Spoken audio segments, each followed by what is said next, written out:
Nagbabala po si LTO mga kaibigan. Simula August 2025, ngayon o next month na yon, yung mga maninipis yung gulong, yung mga walang side mirror kapag bumibiyahe, ay maaari na pong matikitan or magmulta at baka mamaya pa ay impoundable pa yan.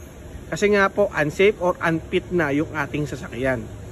Okay, so lagi yung tatandaan mga kaibigan, kapag bibiyahe po tayo, mag-iingat po tayo palagi. At kung manipis na yung gulong natin, budgetan na po natin. Mata na po natin yan hanggat maaari. Kisa naman sa ma-aksidente tayo or matikitan tayo, baka tayo mahuli pa ni LTO. Pinapaalala po niya ni LTO kasi nga po by August, magkakaroon siya ng nationwide crackdown o yung mga unfit na sasakyan. At kapag nahuli ka mga kaibigan, ay meron pa itong seminar. Ito po yung road worthiness or safety sa LTO. Yun, abala din yun mga kaibigan ha. So magkano lang yung gulong, budgetan nyo na.